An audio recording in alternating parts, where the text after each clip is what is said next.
लेते हैं जो हमने पिछली क्लास में सीखा। कर लोगे अब तो? परसेंटेज पता होगा तो नहीं कर पाओ। फिर वही बात। हाँ, अगर परसेंटेज पता है तो आप इंपेरिकल फार्मूला कैलकुलेट करो। मॉलिक्यूलर फार्मूला के लिए क्या चाहिए? मॉलिक्यूलर मास और वो भी पता करने के आपको तरीके बताए करते हैं। अब ये चीज तो अपन ने देख ली कि परसेंटेज पता होगा तो फार्मूला कैसे कैलकुलेट करना है, एम्पिरिकल या मॉलिक्यूलर। अब आज जो मेन पार्ट है इसका अपन सीखेंगे कि टेस्ट कैसे लगाते हैं डिफरेंट एलिमेंट्स। पहले टेस्ट लगाना सीखेंगे, फिर उनका परसेंटेज निकालना सीखेंगे। जो टेस्ट लगाते हैं तो उस प्रोसेस को कहते हैं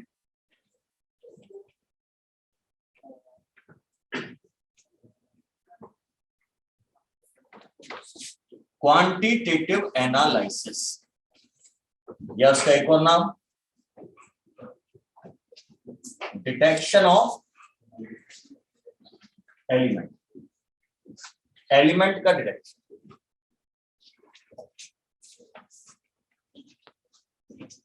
सबसे पहले टेस्ट लगाया जाता है कार्बन एंड हाइड्रोजन। किसका? कार्बन एंड सर क्वालिटेटिव होता है क्वांटिटेटिव? सॉरी, मैं क्वालिटेटिव पढ़ा। क्वालिटेटिव एनालिसिस है डिटेक्शन ऑफ एलिमेंट। कैसे लगाते हैं कार्बन और हाइड्रोजन का टेस्ट? ये डायग्राम वगैरह बनाना नहीं है आपको, सिर्फ देख लीजिए एक बार।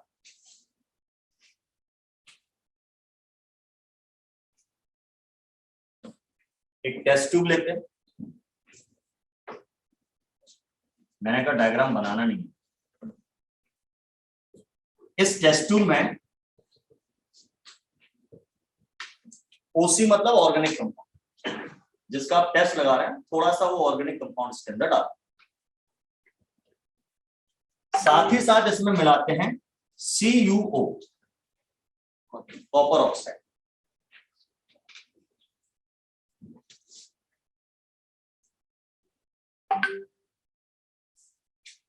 यहां एक ट्यूब की मदद से इसमें प्योर ऑक्सीजन भेजते हैं। क्या भेजते हैं? Pure oxygen. और इसको गर्म करते हैं बुनसन बर्नर पे। ऑक्सीजन है, कॉपर ऑक्साइड है, गर्म कर रहे हैं, तो जो भी एलिमेंट इसके अंदर मौजूद है इस ऑर्गेनिक कंपाउंड, मुझे नहीं पता कौन कौन से, कुछ भी हो सकता है, उन सारे एलिमेंट्स का होना शुरू हो जाता है ऑक्सीडेशन। क्या होना शुरू हो जाता है? ऑक्सीडेशन।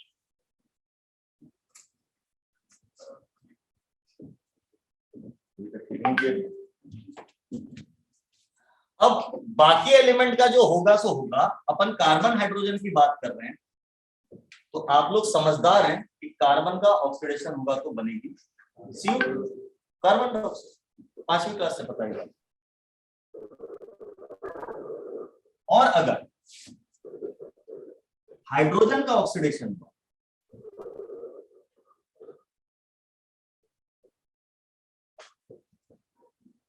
तो क्या बनेगा?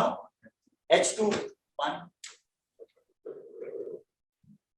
यहां जो ऑक्सीडेशन होता है वो ऑक्सीजन से नहीं होता, ऑक्सीजन भले हेल्प करे, यहां ऑक्सीडेशन होता है CuO से, copper oxide. Copper oxide oxidation कराता है। C+2CuO एरो CO2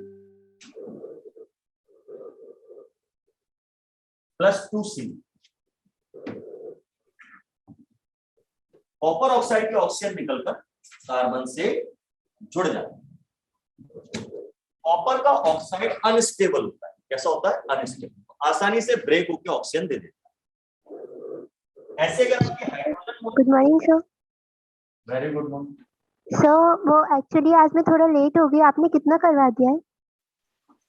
अभी कुछ नहीं यार, यही बताया, अपन टेस्ट लगाना शुरू कर रहे थे तो मैंने ये हेडिंग डाली है क्वालिटेटिव एनालिसिस और डिटेक्शन ऑफ एलिमेंट। सबसे पहले टेस्ट लगाना शुरू कर रहे हैं कार्बन और हाइड्रोजन का। तो उसमें ओके मैंने सर। बताया कि ऑर्गेनिक कंपाउंड को टेस्ट ट्यूब में लेते हैं और कॉपर ऑक्साइड के साथ गर्म करते हैं। तो ओके ये सर। कार्बन कैसे बदल जाएगा भाई साहब, CO2 में। हाइड्रोजन कैसे बदल जाएगी, H2। अच्छा, अगर उस ऑर्गेनिक कंपाउंड में हाइड्रोजन है ही नहीं तो बनेगा H2। अरे बेटा, जब आटे नहीं तो रोटी कैसे बनाएगा? हाइड्रोजन नहीं है तो H2 कहां से बनेगा? और अगर कार्बन नहीं हुई तो CO2 नहीं बनेगी। अब खैर ऑर्गेनिक कंपाउंड है तो कार्बन तो होगा, पर बता रहा हूं कि एलिमेंट नहीं तो उसका प्रोडक्ट भी नहीं। तो अगर उस कंपाउंड में कार्बन है तो CO2 बनेगी, हाइड्रोजन प्रेजेंट है तो क्या बनेगा, H2। अब यहां से भी एक ट्यूब लगा देते हैं। इस ट्यूब से गैसेस बाहर आ रहे हैं। तो इस ट्यूब से गैसेस बाहर आएंगे, उनमें कौन कौन मौजूद होगा, CO2 और H2O दोनों। और भी हो सकते हैं जो और एलिमेंट के हिसाब से, पर मेरे को कभी इनसे मतलब। इस ट्यूब में आगे जाके यहां पर एक बल्ब लगा होता है, कांच का bulb, glass bulb.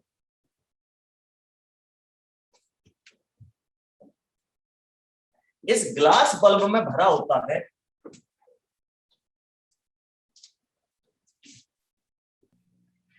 Anhydrous copper sulphate.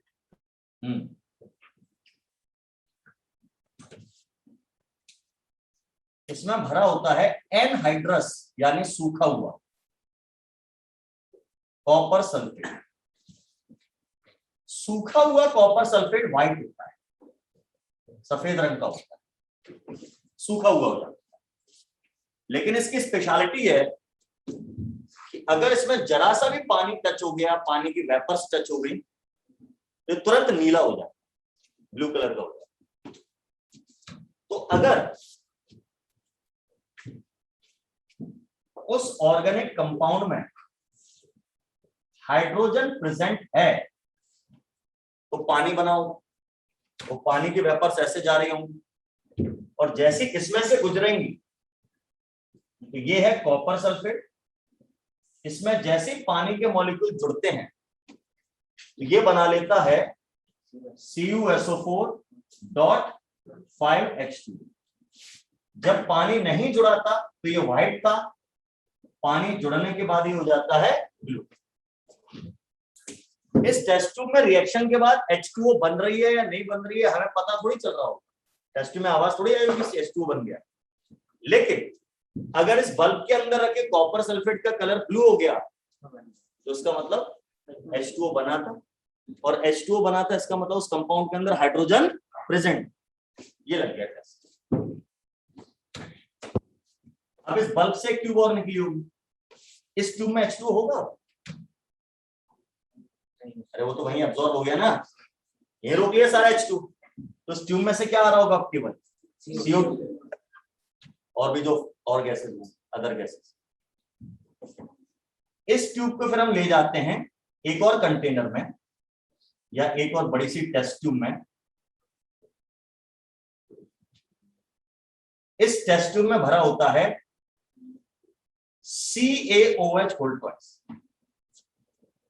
Calcium hydroxide. शायद आपको पता है उसको लाइम वाटर कहते हैं।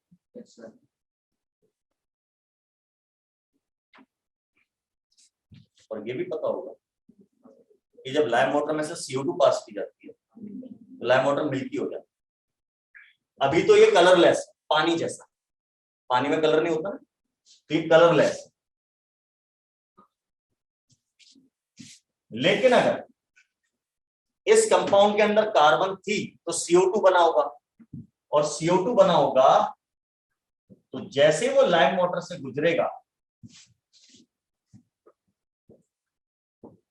वो यहां बनाएगा CaCO3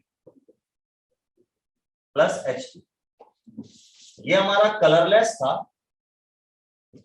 लेकिन ये हमारा व्हाइटिश होता है, सफेद होता है, जिसकी वजह से कैसा हो जाता है सॉल्यूशन, मिल्की हो। तो ये टेस्ट है कि आप ऑर्गेनिक कंपाउंड को कॉपर ऑक्साइड के साथ मिला के गर्म करते हैं और ये अरेंजमेंट करते हैं। एक बल्ब लगाते हैं, इसमें एनहाइड्रस कॉपर सल्फेट होता है, एक टेस्ट ट्यूब लगाते हैं, इसके अंदर लाइम वाटर। अगर एनहाइड्रस कॉपर सल्फेट ब्लू हो गया तो पानी बना था, और पानी बना था मतलब ऑर्गेनिक कंपाउंड में हाइड्रोजन प्रेजेंट थी। और अगर लाइम वाटर मिल्की हो गया तो CO2 बनी थी, और CO2 बनी थी मतलब ऑर्गेनिक कंपाउंड में कार्बन प्रेजेंट। ये खेल डायग्राम की हमें जरूरत नहीं, 11th में बच्चों को सिखाते हैं स्कूल एग्जाम में लिखने के लिए, पर देखा हुआ होना चाहिए इसलिए बता। अपने को क्या याद रखना है, रिएक्शंस देख सकते हैं, और अपन जो याद रखना है मैं लिख दे रहा हूं। Organic compound is heated with CuO, cupric oxide या कॉपर ऑक्साइड, so that ऐसे लिख सकते हैं, गैसेस प्रोड्यूस्ड, जो भी गैसेस प्रोड्यूस हुए are passed through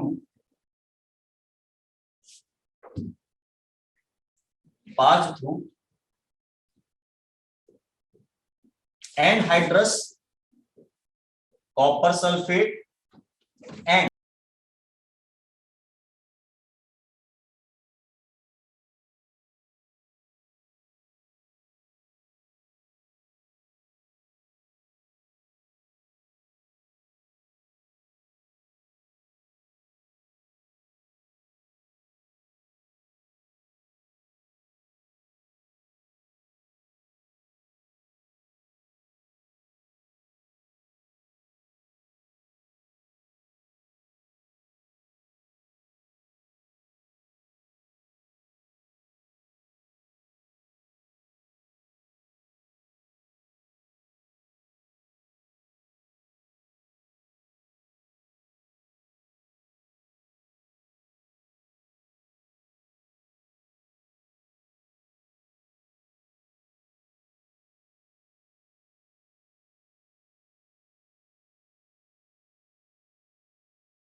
Recording in progress.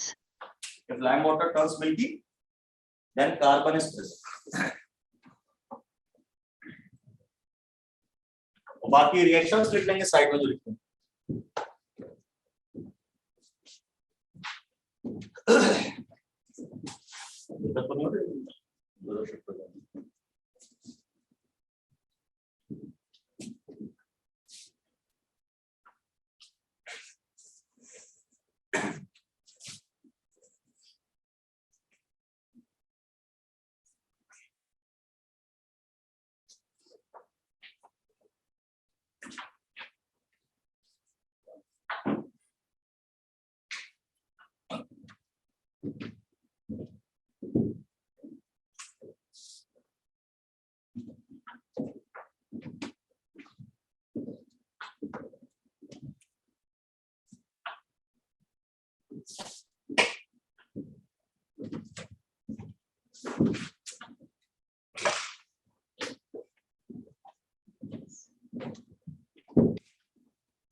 क्या कार्बन हाइड्रोजन का टेस्ट अब लगाते हैं हम लोग टेस्ट ऑक्सीजन का।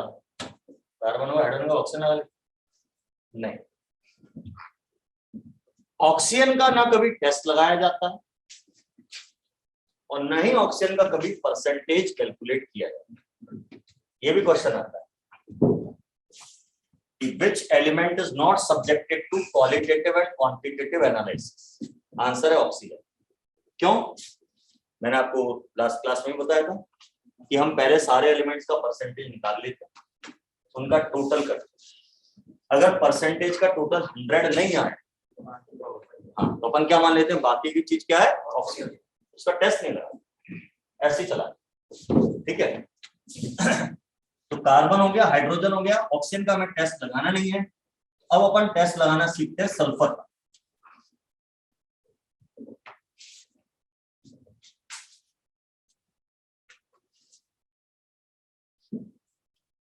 इस सल्फर का टेस्ट कैसे लगा, ये हमें सीख।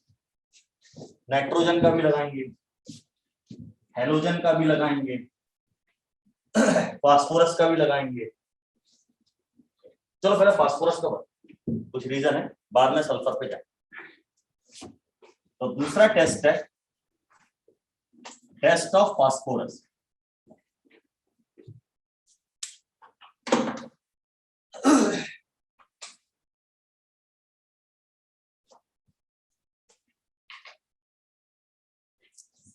हो सकता है कि ऑर्गेनिक कंपाउंड में फास्फोरस, Yes. हो सकता है, कोई दिक्कत नहीं।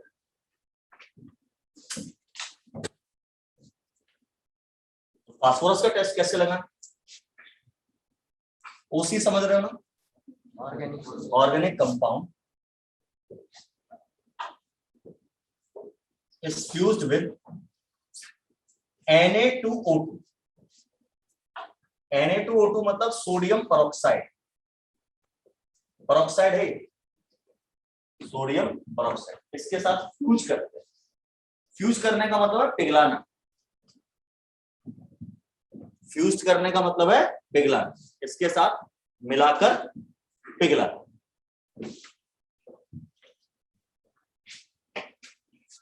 सो दैट इससे क्या फायदा होता है, ऑल द पी मतलब जितना भी फास्फोरस उस ऑर्गेनिक कंपाउंड में present is converted into Na3PO4।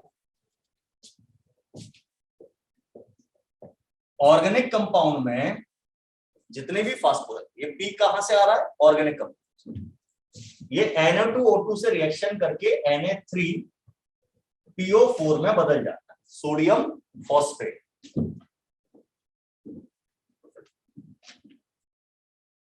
इसमें बदल जाता है। यानी ऑर्गेनिक कंपाउंड में Na2O2 मिलाते हैं, टेस्ट ट्यूब में उसको तेजी से गर्म करते हैं, खूब तेज गर्म करते हैं, तो ये Na3PO4 बन जाता है। Now it is treated with, it is मतलब जो Na3PO4 बन गया, treated with HNO3 nitric acid. अब इसकी रिएक्शन किससे कराएंगे, HNO3 से, एंड HNO3 से कराते हैं और एक और चीज से कराते हैं,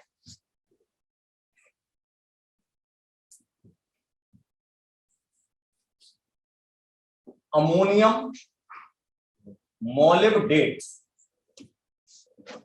दो चीजों से रिएक्शन कराते हैं, पहले HNO3 से, फिर अमोनियम मोलिब्डेट से।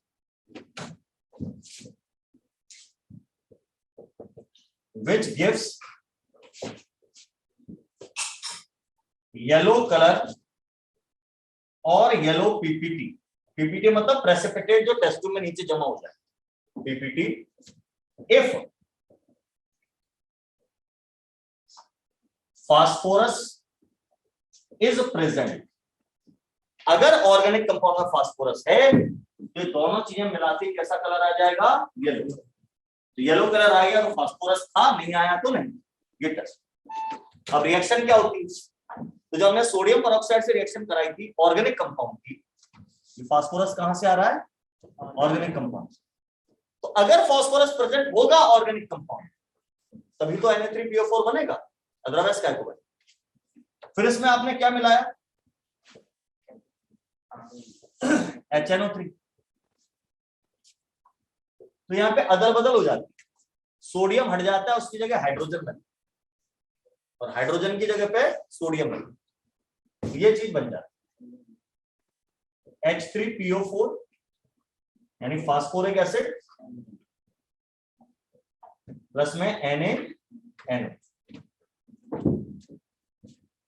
तो अब मेरे टेस्ट ट्यूब में H3PO4 मौजूद है, बन गया। HNO3 तो प्रेजेंट है ही, अभी हटाया नहीं उस टेस्ट ट्यूब में से, बचा भी तो होगा, खूब सारा मिलाते हैं HNO, थोड़ा बचा रहे। अब इसमें एक और चीज क्या मिलानी थी, अमोनियम मॉलिब्डेनेट।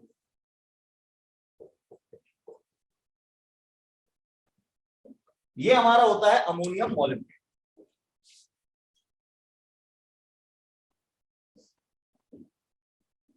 यह है अमोनियम मॉलिब्डेनेट। इनकी रिएक्शन से ये चीज बनती है।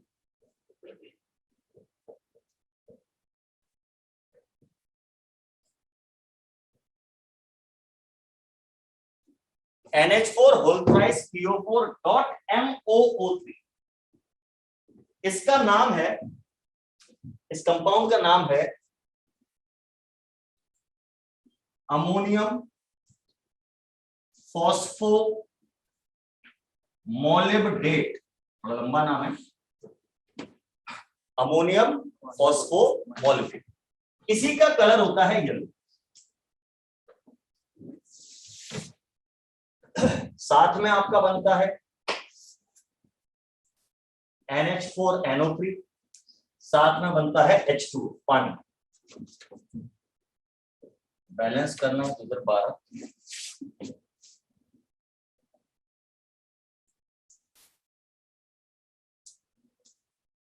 इधर 21,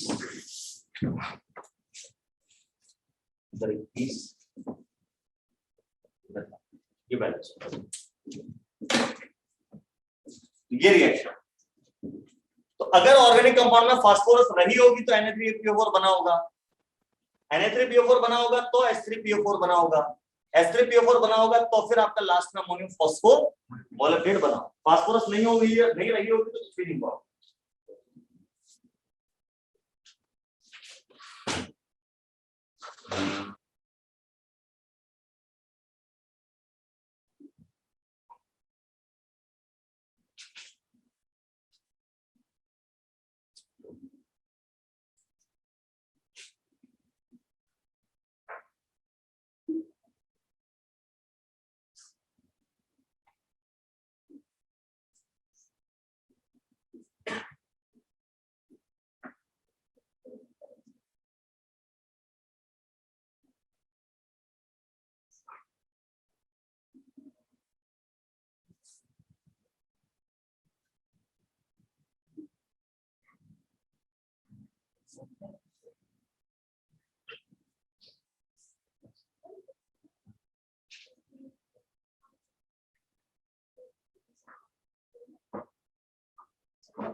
चलिए हो गया ये।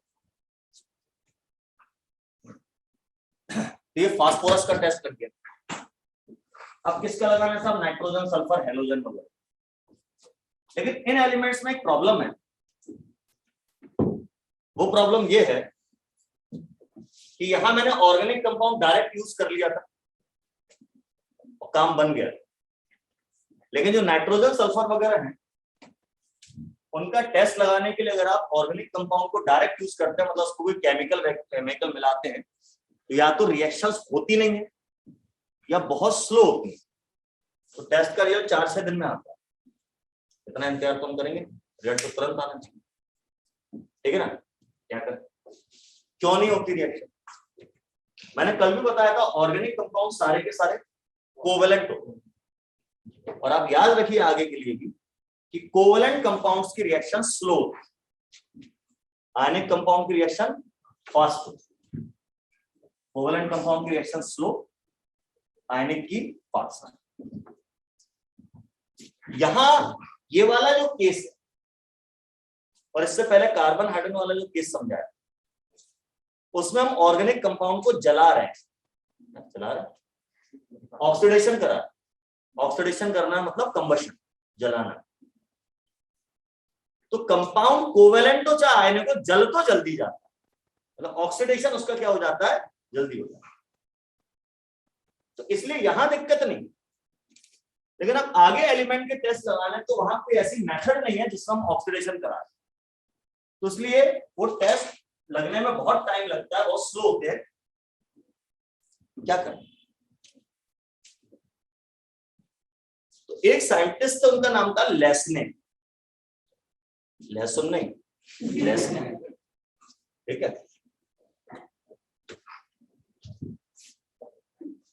उनने दिमाग लगाया, उन्हें अगर बहुत टाइम लग रहा है टेस्ट लगने में, क्योंकि कंपाउंड कोवेलेंट है, एक काम करते हैं, ऑर्गेनिक कंपाउंड में मुझे कौन सा एलिमेंट प्रेजेंट है ये पता करना। ऑर्गेनिक कंपाउंड की स्ट्रक्चर वैसी की वैसी बनी रहेगी, थोड़ी मेरा उद्देश्य। तो मैं काम करता हूं, कुछ ऐसा करता हूं कि ऑर्गेनिक कंपाउंड टूट टाट के आयनिक में बदल जाए।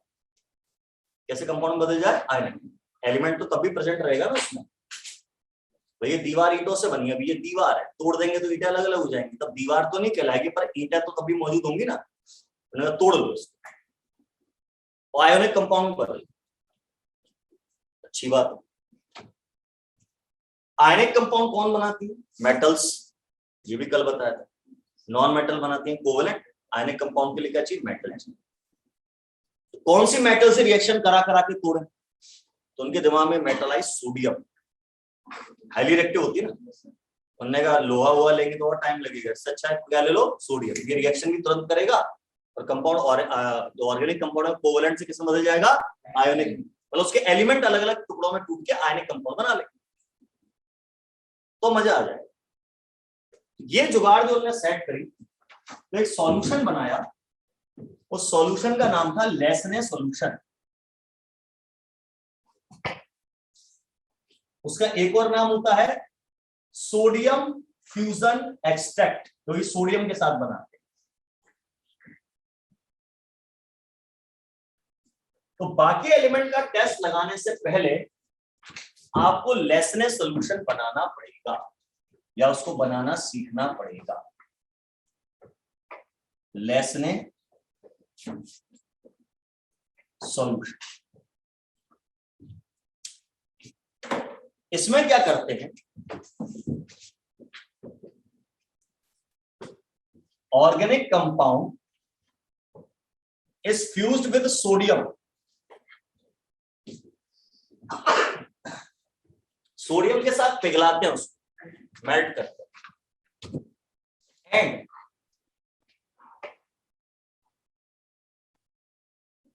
डिसॉल्व्ड इन वाटर, पानी में घुल लेते हैं और छान लेते हैं।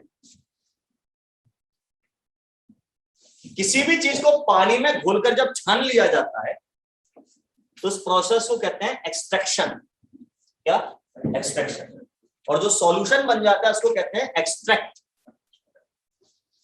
क्या कहते हैं? एक्सट्रैक्ट। आप लोग जो सुबह चाय पीते हो वो एक्चुअली चाय नहीं है, वो एक्सट्रैक्ट है। आपने पानी लिया था, उसमें दूध मिलाया था, शक्कर मिलाई थी, चाय की पत्ती मिलाई थी, अदरक मिलाई थी, इलायची मिलाई थी, दालचीनी मिलाई थी, चाय का मसाला मिलाया था और पता नहीं क्या क्या मिलाया था, और फिर सीधे पी गए थे। छाना था ना, तो आपने एक्सट्रैक्ट पिया एक्चुअली। यहां पर भी एक्सट्रैक्ट बनाया।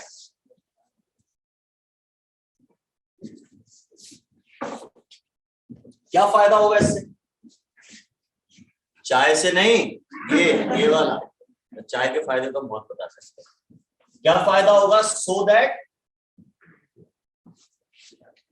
all the elements present in covalent form in OC are converted into different ionic compounds. As a result, test can be performed fastly. क्या फायदा हुआ इससे? टेस्ट जल्दी लग जाए। तो पेपर में क्वेश्चन आया, भैया लेसन सॉल्यूशन क्यों बनाते हैं? आंसर, कोवेलेंट नेचर से आयनिक नेचर में बदलने के लिए, जिससे टेस्ट जल्दी लग जाए।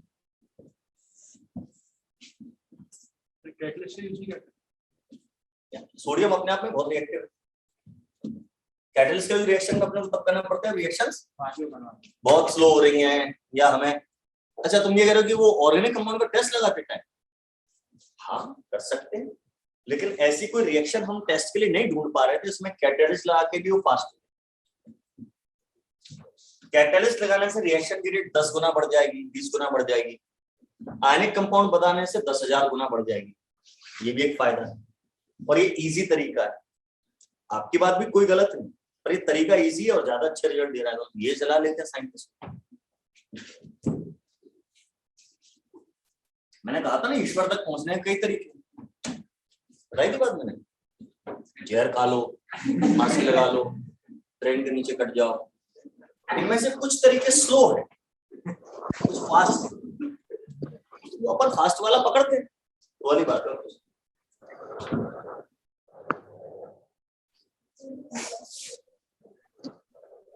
अच्छा, मैंने क्या कहा? ऑर्गेनिक कंपाउंड में जितने भी एलिमेंट प्रेजेंट होंगे वो पहले तो अलग हो जाएंगे ऑर्गेनिक कंपाउंड में से, और अपना अपना नया आयनिक कंपाउंड बना। अब यार ये तो पता होना चाहिए कौन सा एलिमेंट कौन सा आयनिक कंपाउंड बनाए, नहीं? तो अगर ऑर्गेनिक कंपाउंड में सल्फर प्रेजेंट है, अगर है, तो सोडियम से रिएक्शन करने के बाद वो बना लेती है Na2S। बैलेंस करना हो तो 2 लगा। बाकी ऑर्गेनिक केमिस्ट्री में बैलेंसिंग में ज्यादा मत पड़ा, रिएक्शन बैलेंस नहीं हो तो भी चलता है, पता चलना चाहिए क्या बन रहा है। Na2S सोडियम सल्फाइड, अगर सल्फर है तो, नहीं है तो नहीं। अगर नाइट्रोजन प्रेजेंट है ऑर्गेनिक कंपाउंड में, तो आपको एस ब्लॉक एलिमेंट में पढ़ाएंगे कि sodium, potassium, rubidium, caesium, francium, ये जो फर्स्ट ग्रुप के एलिमेंट है, वो नाइट्रोजन से रिएक्शन नहीं करते। याद रखना, इनऑर्गेनिक केमिस्ट्री में आएगा, वहां पे क्वेश्चन भी पूछा जाता है। अभी से बता दिया, तब दोबारा रिवाइज कर लेंगे। फर्स्ट ग्रुप के जो एलिमेंट है कौन कौन से होते हैं? Lithium, sodium, potassium, rubidium, caesium, francium.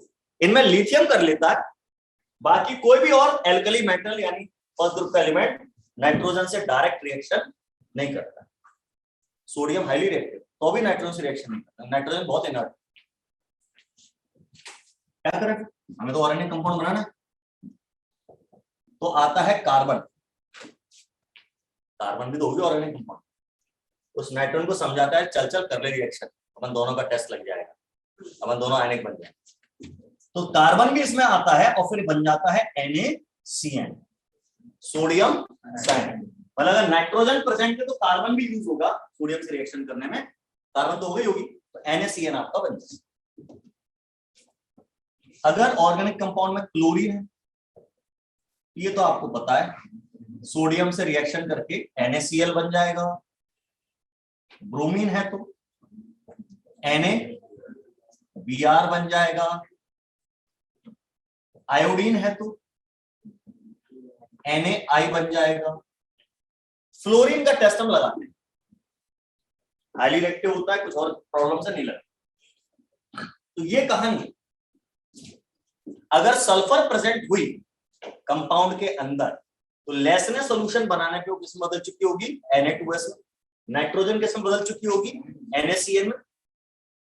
Halogen बदल चुके होंगे सोडियम हैलाइड। अच्छा, एक और प्रॉब्लम है इसमें, कभी कभी ऑर्गेनिक कंपाउंड में सल्फर नाइट्रोजन दोनों प्रेजेंट है। अगर दोनों एक साथ प्रेजेंट है, सल्फर भी नाइट्रोजन भी कार्बन तो है ही, ये सब सोडियम से रिएक्शन करके NaCNS बना ले। NaCNS sodium thiocyanate. आयंस के नाम तो यार है नहीं भाई साहब, करे नहीं जिंदगी में कभी, बताते रहेंगे। सोडियम थायोसाइनेट, ये लिख लो भैया, ये पूछते हैं पेपर कि लेसने सॉल्यूशन में कौन सा एलिमेंट किस में बदल जाता है। अभी कोई कलर वलर नहीं आया है, टेस्ट नहीं लगा है, अभी तो बस हमने कोवेलेंट से एलिमेंट्स को आयनिक नेचर के कंपाउंड में बदला है। अब टेस्ट लगाएंगे।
हो गया?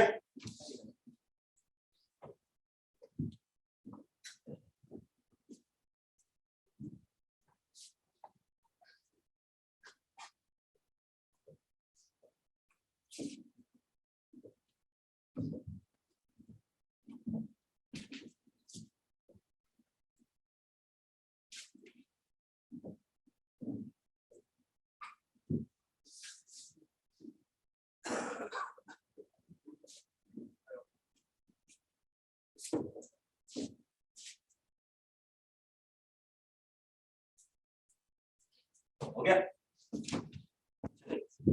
अब टेस्ट लगाना शुरू करते हैं।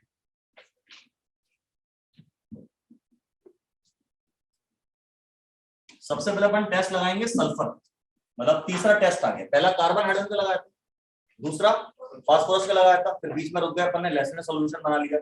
अपन तीसरा टेस्ट लगाएंगे, test for sulphur.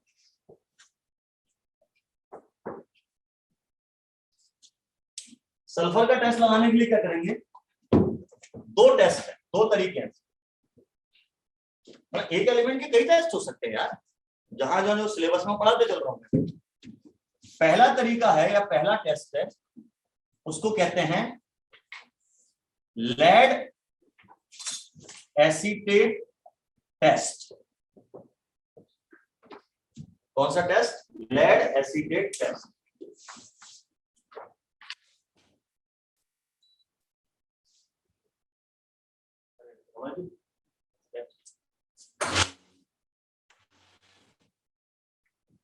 Lead acetate test. अब ये क्या होता है यार, लेड एसीटेट, फार्मूले नहीं पता, आधी एनर्जी तो इसी में जा रही है। CH3CO। आप लेसने सॉल्यूशन लीजिए थोड़ा सा, 2-3 ml, और उसमें मिलाइए लेड एसीटेट। अगर ऐसा करने पे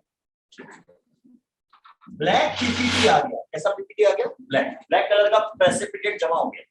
लेसने सॉल्यूशन कलरलेस होता है, लेड एसीटेट भी कलरलेस होता है। तो भाई इस बॉटल में आपको क्या दिख रहा है, लेसनेस सॉल्यूशन है जी, कलरलेस है। कैसे कह दिया पानी है तो? पानी का टेस्ट कैसे लगाओ? ये पानी है कि नहीं कैसे पता करो? ठीक है बेटा, तुम्हें पता है HNO3 सॉल्यूशन भी कलरलेस होता है। तो कहीं वो ऐसा हुआ तो पीने के बाद पता तो चल जाएगा क्या है, लेकिन बताने के लिए आप नहीं रखोगे। बेटर है कि पी के ना पता क्या। हाँ, कष्ट बढ़ाते भैया। तो ये पूछा जाता है पानी का टेस्ट कैसे लगा। अभी सिखाया कॉपर सल्फेट, सही बोल रहा है कॉपर सल्फेट से एनहाइड्रस कॉपर सल्फेट, सूखा हुआ कॉपर सल्फेट लो, सफेद होता है, उसका टुकड़ा इसमें टच कराओ, अगर वो नीला हो गया तो पानी है, नहीं हुआ तो नहीं। सिंपल सा टेस्ट। ये लेसनेस सॉल्यूशन। इसे मैंने ऊपर से थोड़ा सा क्या मिलाया, लेड एसिड। अगर इस बॉटल में नीचे काला काला कुछ जमा हो गया तो इसका मतलब इस कंपाउंड में सल्फर प्रेजेंट थी। जो ऑर्गेनिक कंपाउंड जिसका लेसनेस सॉल्यूशन बनाया है उसमें सल्फर प्रेजेंट थी। ये टेस्ट है। तो ब्लैक पीपीटी आ गया तो इसका मतलब क्या है, सल्फर प्रेजेंट है। और ब्लैक पीपीटी नहीं आया तो सल्फर नहीं है, उसमें क्या नहीं आया तो नहीं है। रिएक्शन क्या होती है तो मैंने बताया था एलएस में सल्फर कैसे बदल चुकी थी। एलएस मतलब लेसनेस सॉल्यूशन, एलएस मतलब लेसनेस सॉल्यूशन। इसको हम SEV कहते हैं, सोडियम एक्सट्रैक्ट, क्योंकि सोडियम से रिएक्शन करके खाना था। या इसका कई बार ऐसा नाम भी लिख देते हैं, सोडियम फ्यूजन एक्सट्रैक्ट।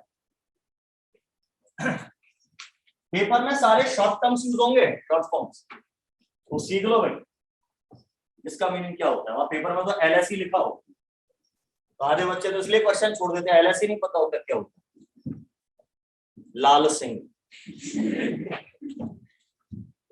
अब लेड एसीटेट ये होता है CH3COO आज के बाद के लिए हमेशा याद रहना चाहिए आपको, जब तक IIT का एग्जाम में निकल जाए, कि लेड और सल्फर जहां भी देखेंगे किसी भी रिएक्शन में केमिस्ट्री में, तुरंत आपस में रिएक्शन करके PbS बनाते हैं, लेड सल्फेट। और ये ब्लैक कलर का हो, ये कलर याद चाहिए मुझे हमेशा। और बाकी जो हो रहा है वो होने दो, उससे तो मतलब नहीं है। मेन चीज ये कि हमारा ब्लैक पीपीटी बने, ये रिएक्शन। तो क्या होता है वो भी बता दिया और रिएक्शन भी बता, रिएक्शन भी लिखो। PbS यानी लेड सल्फाइड।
हो गया। एक और टेस्ट है सल्फर के लिए। मान लो काला रंग आपको पसंद नहीं है, क्या करें?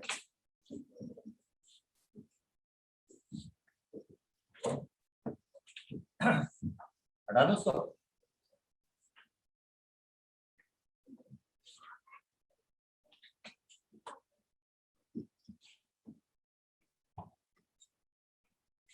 तो दूसरा टेस्ट है हमारा इसमें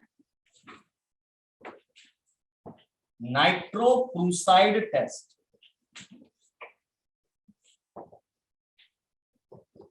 नाइट्रोक्रूसाइड टेस्ट। इसमें क्या करते हैं, फिर वही LS लिया, LS में मिलाया जाता है एक कंपाउंड जिसका नाम है सोडियम नाइट्रोक्लोराइड। ऐसा करने पर जो LS है, अगर उसमें नाइट्रोक्लोराइड मिलाया और कोई कलर वलर नहीं आया, उसका मतलब उस ऑर्गेनिक कंपाउंड में सल्फर प्रेजेंट नहीं थी। कलर आएगा तभी तो मानेंगे। लेकिन अगर वॉयलेट या पर्पल वॉयलेट कलर आया तो इसका मतलब उसमें सल्फर प्रेजेंट थी। जैसे काला रंग आने पे थी, वहां पे यहाँ पे कौन सा कलर आएगा? वॉयलेट या पर्पल कलर आएगा, तो आपकी सल्फर प्रेजेंट मानी जाएगी। अब होता क्या है, तो LS में सल्फर किस फॉर्म में प्रेजेंट होगी? Na2S में। अब सोडियम नाइट्रोक्लोराइड का फार्मूला Na2FeCN NO। कोई बात नहीं, Na2FeCN(5N), ये सोडियम नाइट्रोक्लोराइड। जब इसकी रिएक्शन इससे कराते हैं तो ये सल्फर अंदर चली जाती है, NO से जुड़ जाती है, सोडियम बाहर लग जाता है, Na4FeCN5 NOS, ये चीज बन जाती है। ये जो कंपाउंड बना जो वॉयलेट पर्पल कलर का है, इसी का कलर ये वॉयलेट पर्पल होता है, इसका नाम होता है सोडियम थायो नाइट्रोक्लोराइड। भाई ये सोडियम नाइट्रोक्लोराइड, इसमें सल्फर जुड़ गई। तो मैं कई बार बोलता रहता हूं सल्फर लगा दो किसी कंपाउंड में तो उसका नाम वही रहता है, इसमें थायो लग जाता है। सल्फर यानी थायोटा, पुराने जमाने में सल्फर को थायोटा कहते हैं। तो सोडियम थायो नाइट्रोक्लोराइड मिल गया, इसका ही कलर कैसा होता है? पर्पल होता है। देखिए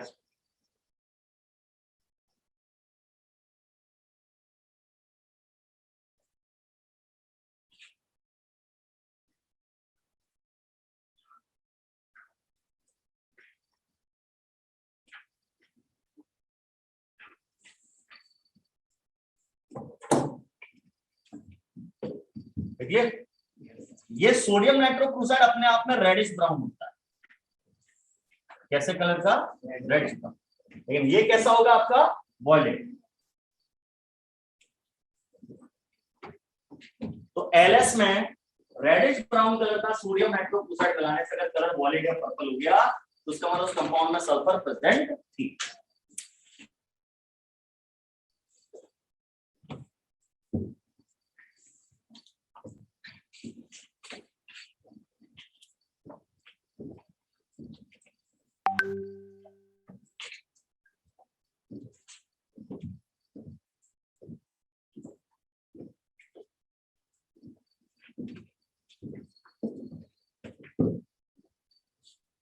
डन।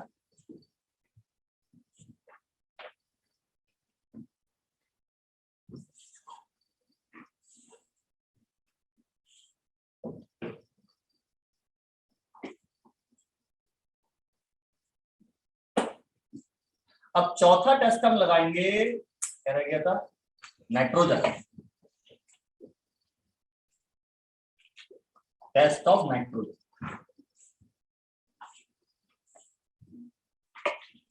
कैसे लगाएं? तो वही LS लेंगे थोड़ा सा, इसमें मिलाते हैं FeSO4, फेरस सल्फेट। FeSO4 का नाम फेरस सल्फेट। ऐसा करने से पहले ग्रीन PPT आता है, हरे रंग का precipitate, which dissolves in some time। पहले ग्रीन PPT बनता है पर थोड़ी देर बाद फिर से वो गायब हो जाता है, यानी फिर से सॉल्यूशन कैसा हो जाता है? कलरलेस। अब इसमें मिलाते हैं हम H2SO4। क्या मिलाते हैं? H2SO या FeCl।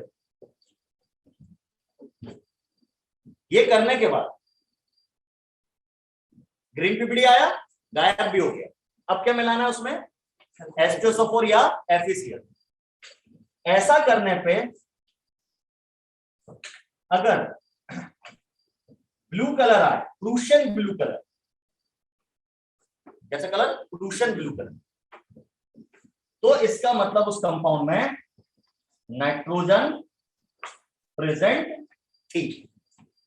क्या क्या मिलाया बारी बारी से, पहले FeSO4, फिर H2SO4 या FeCl, या दोनों भी मिला देते हैं कई बार, और उससे प्रूशियन ब्लू कलर आया तो क्या था, नाइट्रोजन प्रेजेंट थी, नहीं आया तो नहीं। अभी प्रूशियन ब्लू का मतलब क्या होता है, ब्लू भी कई तरह के होता है ना, dark blue, light blue, sky blue, navy blue, ऐसे एक है प्रूशियन ब्लू। प्रूशियन ब्लू क्या होता है, तो प्रूशियन ब्लू कलर मतलब मोरपंख जो देखा होगा उसमें जैसा नीला रंग होता है, उसमें ग्रीन मिक्स रहता है थोड़ा सा, तो ग्रीनिश ब्लू समझ लो, ऐसा कलर आ गया तो आपका कहलाता है प्रूशियन। आपको तो प्रूशियन ब्लू याद रखना है, ये नाम चलेगा, ठीक है। लिखो रिएक्शन देखो,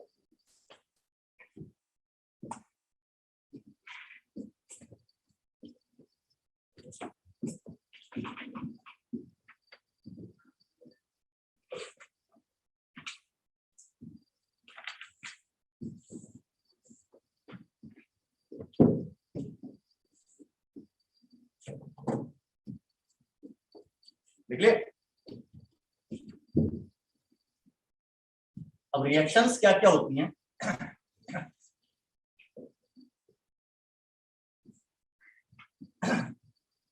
अगर ऑर्गेनिक कंपाउंड में नाइट्रोजन थी तो एलएस में क्या बन रहा था, NaC,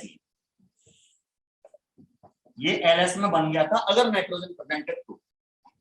इसमें आपने सबसे पहले क्या मिलाया, FeSO4, तो इन दोनों को मिलाने से आपका ये चीज बनती है FeCl whole twice plus Na2SO4, ये हमारा ग्रीन पीपीटी होता है। लेकिन एलएस में, लेसनर सॉल्यूशन में और भी NaCl मौजूद है, मैंने 2 मॉलिक्यूल लेके करोड़ों मॉलिक्यूल होंगे, तो ये FeCN2 पहले बनता है, पर फिर और NaCN के साथ रिएक्शन करके, और भी NaCN के साथ रिएक्शन करके Na4 FeCl6 में बदल जाता है, तो कलर गायब। ये कैसा होता है, कलर लेस। पहले ग्रीन पीपीडी आया, ये रहा वो ग्रीन पीपीडी, वही वाला ग्रीन पीपीडी है, थोड़ी देर बाद वो फिर से डिसॉल्व हो गया लेसनर सॉल्यूशन में, कलरलेस हो।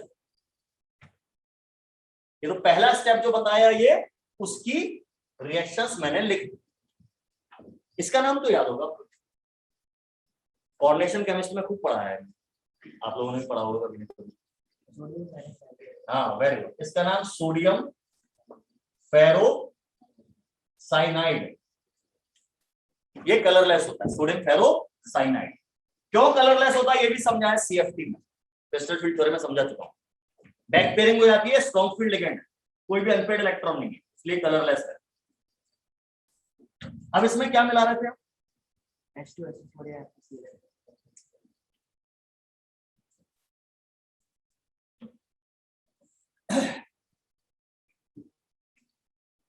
अगर आप इसमें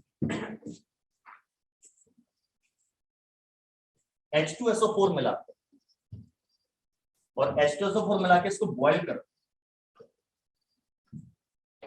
तो H2SO4 हमारा एक तरह का ऑक्सीडाइजिंग एजेंट भी है। क्या है, ऑक्सीडाइजिंग एजेंट। यहां एक बात बता सकते हैं, ये जो Na4 FeCl6 लिखा है, इसमें आयरन का ऑक्सीडेशन नंबर है, इसमें आयरन का ऑक्सीडेशन नंबर है प्लस। जब इसे H2SO4 के साथ बॉइल करते हैं तो ये चीज बन जाती है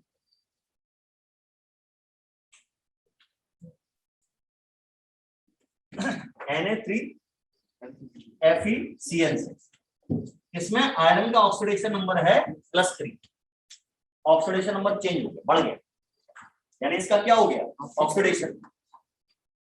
क्या हो गया इसका, ऑक्सीडेशन। आयरन का एटॉमिक नंबर याद है किसी को? आयरन का एटॉमिक नंबर 26। 26। इसमें +2 चार्ज था, तो उसमें से 2 इलेक्ट्रॉन निकाल दिए होंगे हमने, तो 26 के कितने इलेक्ट्रॉन पड़े होंगे? 24।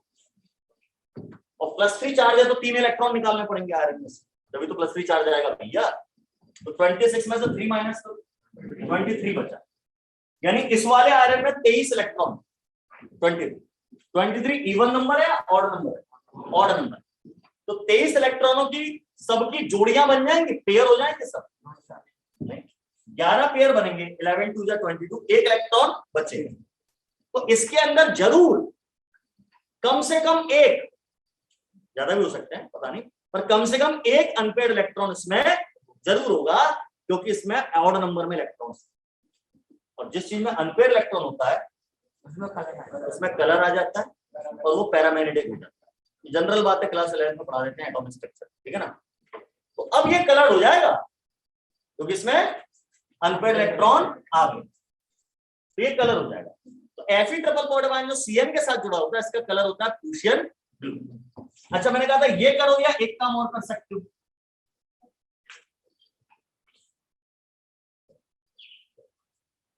एक काम और कर सकते हो, इसमें आप मिला सकते हो FeCl3।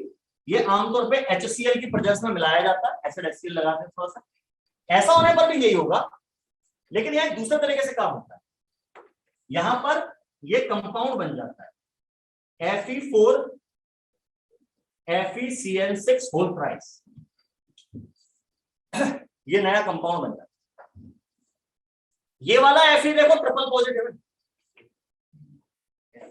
कैसे? 3 क्लोरीन जुड़े बेटा, तो उस पर 3 प्रोडक्ट चार्ज रहा होगा, ये और ये आपस में रिएक्शन करते हैं, तो उस पूरे ब्रैकेट पे 4 चार्ज है। तो कैसे बता दिया आपने? पूरे ब्रैकेट पे 4 चार्ज है, सोडियम के नीचे 4 लगाया, कल ही से कहा था क्रिस क्रॉस मेथड। तो ये दोनों आपस में रिएक्शन करके ये कंपाउंड बना लेते हैं, प्लस में बन जाते हैं 12 NaCl। बैलेंस करना है तो यहां हम लगा देंगे 4, यहां लगा देंगे 3। अब ये जो कंपाउंड बना, इसका और इसका दोनों में Fe triple positive ion present. इसमें अंदर वाला Fe ट्रिपल बॉडी में बदल गया, इधर बाहर Fe ट्रिपल पॉजिटिव लगा। इसमें 2 तरह के Fe है बेटा, बाहर वाला +3 वाला है, अंदर वाला +2 वाला है। ऑल्दो अंदर हो या बाहर हो, हमें तो ट्रिपल पॉजिटिव आयन चाहिए, उसकी वजह से कलर आ रहा है। इन दोनों के कलर कैसा होता है? Prussian blue. इसलिए इस कंपाउंड का जो नीचे बन गया है, इसका नाम भी प्रूशियन ब्लू, ऐसी ट्रेड नेम प्रूशियन ब्लू। तो पेपर में भी पूछे what is Prussian blue, answer Fe4 FeCN6 whole prime. ऐसे वो कॉपर सल्फेट बनाया था ना ब्लू कलर का, उसका नाम होता है ब्लू विट्रियोल। ऐसी लिस्ट याद कराएंगे आपको इनऑर्गेनिक केमिस्ट्री, मेन में क्वेश्चन आते हैं इसके, ठीक है। ये बन गया हमारा प्रूशियन। वैसे इस कंपाउंड का एक और नाम है फेरीफेरोसाइनाइड। इसका नाम क्या बताया था आप लोगों ने? Sodium ferrocyanide. और फेरोसाइनाइड तो इसमें भी लगा हुआ है। बाहर कौन लग गया? आयरन ट्रिपल पॉजिटिव चार्ज वाला। ट्रिपल पॉजिटिव चार्ज वाले आयरन को फेरिक कहते हैं, फेरिक। डबल वाले को फेरस। तो इसका फेरी, इसका फेरो साइनाइड, उसका एक और नाम फेरीफेरोसाइनाइड। प्रूशियन ब्लू भी नाम है, फेरीफेरोसाइनाइड। ये रिएक्शन है।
हो गया?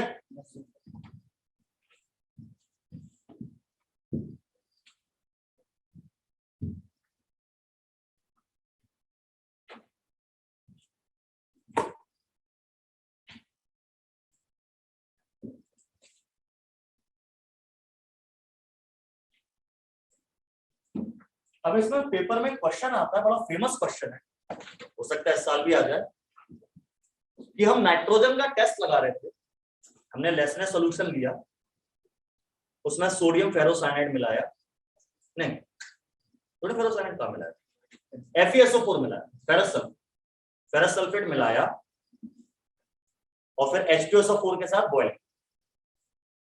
या फिर FeCl3 मिला दिया। क्या उम्मीद कर रहे थे हम, कैसा कलर आए? Prussian blue. अगर सल्फर प्रेजेंट है तो, सॉरी नाइट्रोजन प्रेजेंट है तो, नहीं प्रेजेंट है तो कलर ही नहीं आना चाहिए। लेकिन क्या हुआ, ये सब करने के बाद ना तो प्रूशियन ब्लू कलर आया और न ही सॉल्यूशन कलरलेस रहा, बल्कि लाल रंग आ गया, ब्लड रेड, खून जैसा लाल रंग आ गया। क्यों? हो सकता है कोई वहां भूत या राक्षस या चुड़ैल हो, टेस्ट लगाते में नीले की जगह खून आ गया। ये सब करते हैं जो ओझा होते हैं, इस टाइप के लोग जो डराते हैं लोगों को, गांव वालों को। नींबू काटा, नींबू लाल हो गया, तो वहां पर भूत का साया था।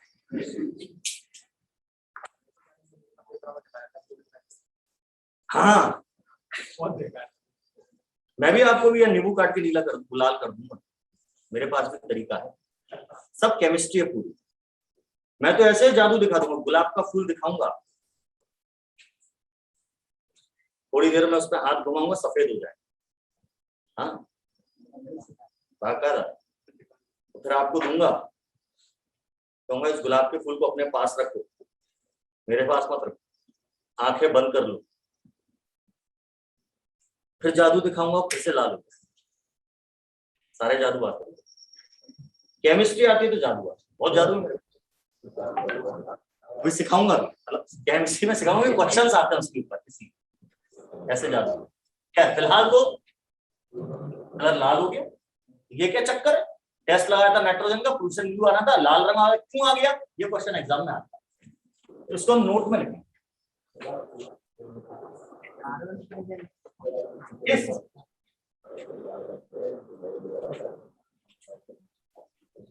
During test of nitrogen, nitrogen का टेस्ट लगाते time, if during test of nitrogen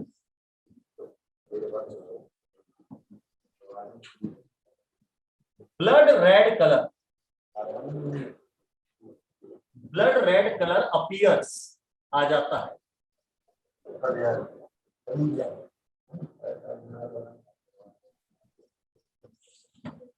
blood red color appears instead of, कौन सा कलर आना था यार? Prussian blue. Instead of Prussian blue,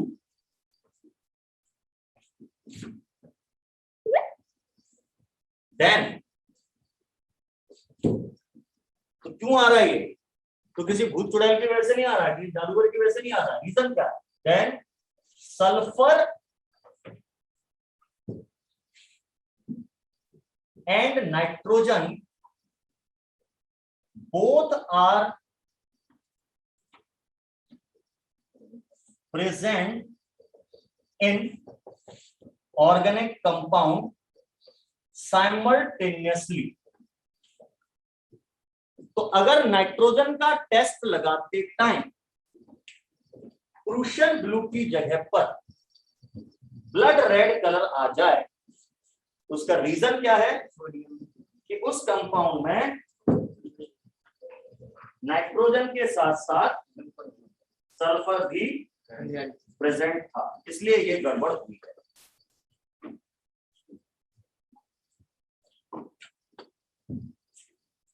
ठीक है, ऐसा क्यों हुआ होगा? तो अभी मैंने आपको एलएस में समझाया था कि अगर ऑर्गेनिक कंपाउंड में नाइट्रोजन प्रेजेंट है तो NaCN बनता है, लेकिन मैंने बताया था लास्ट लाइन में लिखा है नाइट्रोजन सल्फर दोनों प्रेजेंट है, तो NaCNS बनता है। तो अब इसमें जब आप पहले क्या मिला रहे थे, FeSO4, इसमें जब आप FeSO4 मिलाते हैं तो कुछ नहीं होता, कुछ होते नहीं है। दोबारा क्या मिला रहे थे, FeCl3, H2SO बॉइल कर रहे थे। तो जब आप इसे H2SO4 के साथ बॉइल करते हैं या FeCl3 मिलाते हैं, क्या होता है, H2SO4 के साथ बॉइल करने पे Fe डबल पॉजिटिव आयन किस में बदल जाता है, Fe ट्रिपल पॉजिटिव में।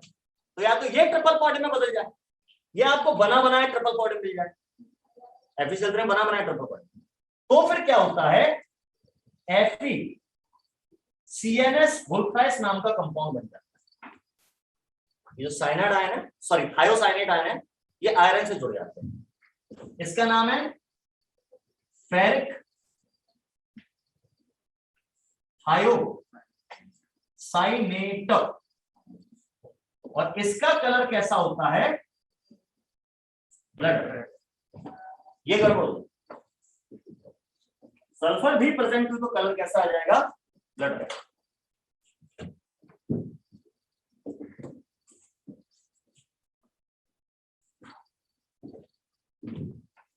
ठीक है, तो हमने sulphur, nitrogen, carbon, hydrogen, phosphorus, इन सब एलिमेंट्स के टेस्ट लगा लिए।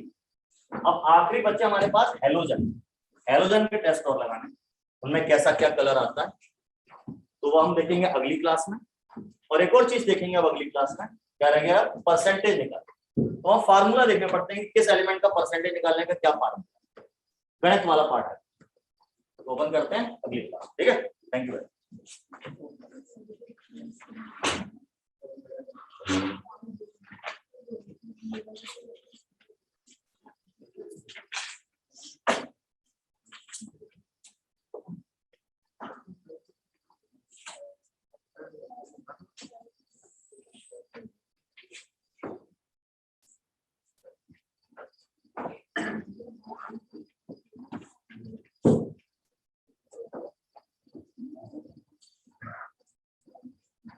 Thank you.